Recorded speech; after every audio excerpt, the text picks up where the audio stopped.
A Maria Eli Ferreira pergunta, Jorge, se a evolução no mundo espiritual é mais lenta, e se para a ratificação do aprendizado é necessário reencarnar, como explica o salto de André Luiz? Gratidão por sua dedicação no bem. Maria Eli, ninguém sabe se ele deu salto, a gente acha que ele deu. Eu quero ver o André Luiz reencarnar aqui para saber, vivendo conosco, se ele tem toda a grandeza que ele apresenta lá. Porque lá você está de cara para a imortalidade. É muito mais fácil. Sem dúvida nenhuma, André Luiz caminhou, sem dúvida. Mas será que ele fez toda a caminhada que a gente pensa que ele fez? Talvez não tenha feito. Eu lhe dou um exemplo. Existe uma passagem no livro Libertação, em que os mentores vão visitar uma moça que está com o filho doente, e eles descobrem que é o namorado da moça que está envenenando a criança.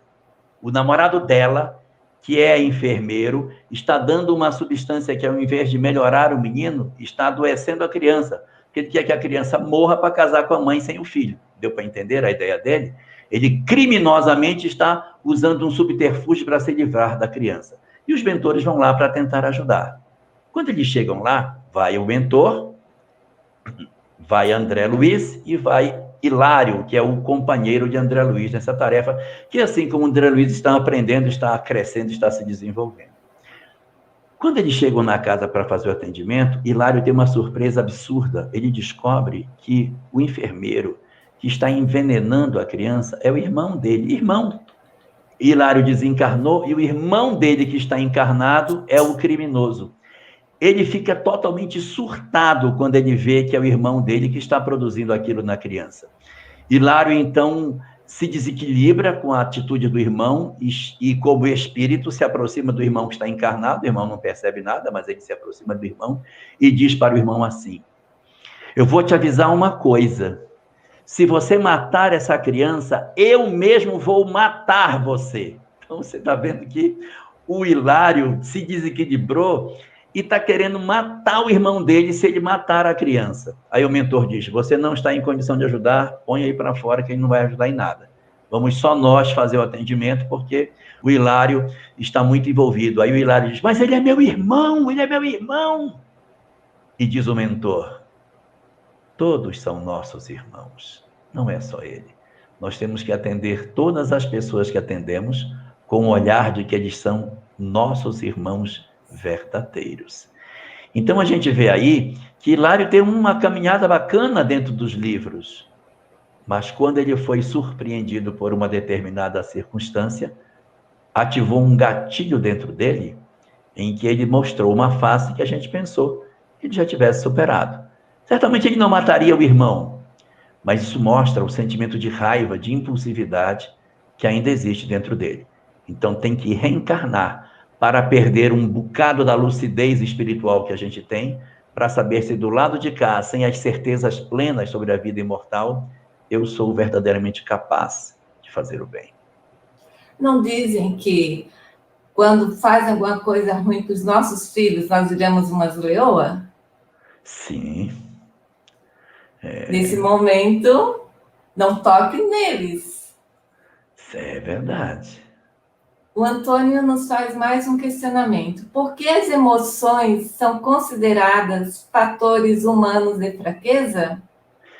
É porque nós não temos a habilidade de desenvolver as boas emoções, que seriam os sentimentos. Nós acabamos ficando muito presos nos aspectos mais materiais que as emoções nos dão.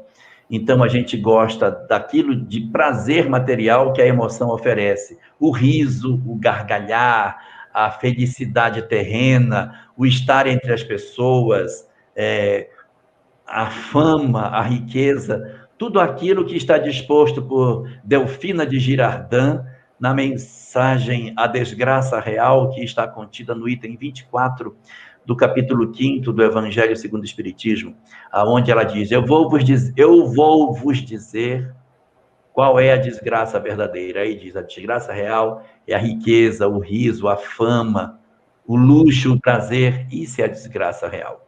Então, essas emoções, elas nos alimentam muito mais materialmente, porque que nós estamos encarnados, a gente tem uma tendência de correr para essas emoções que, de certa forma, o Antônio, abafam as nossas emoções espirituais. Então, a gente dá muito valor para as questões físicas e esquece das espirituais.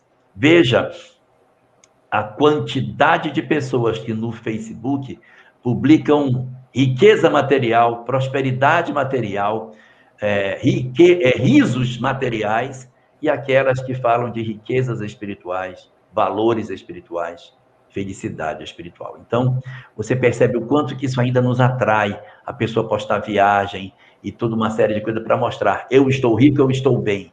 É uma perspectiva que o materialismo nos impõe e a gente acaba comprando e se tornando profundamente infeliz por conta disso.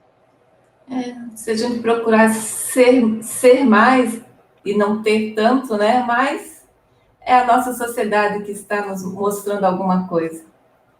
A Cidinha, ela nos pergunta: e quando tomamos consciência de nossos erros aqui encarnados ainda e tentamos mudar, mesmo assim teremos este arrependimento no mundo espiritual e sentiremos esta autoculpa?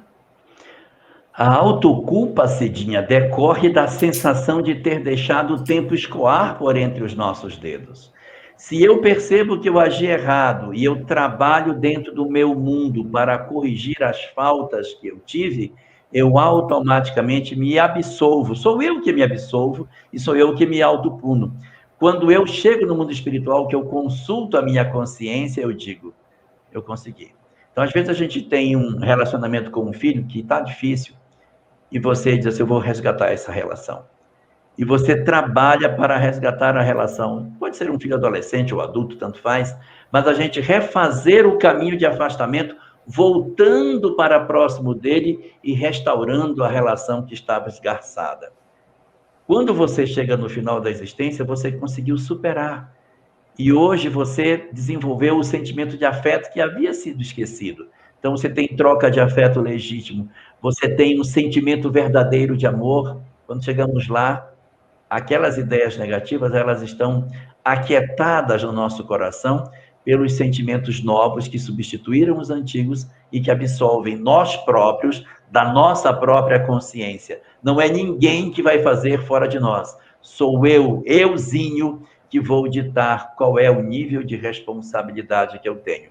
Então, enquanto a gente está aqui, dizia Jesus, enquanto estás a caminho com o teu adversário, reconcilia-te com ele. Então, enquanto a gente está aqui, percebe que tem uma diferença com aquela pessoa, retira a diferença. Faça o esforço para curar essas coisas, porque vai ser muito importante para o desenvolvimento das nossas vidas, você fazer a dinâmica do existir, observando a vida imortal e corrigindo desde agora o que é possível fazer. O que não der para corrigir de todo, aí pode ser que a gente leve uma porção menor de culpa, porque a gente já está empreendendo a nossa transformação. E se de repente a gente teve uma relação difícil com o pai, com a mãe, e eles já desencarnaram, e agora o que eu vou fazer? Meu pai desencarnou, minha mãe desencarnou, o que é que eu faço?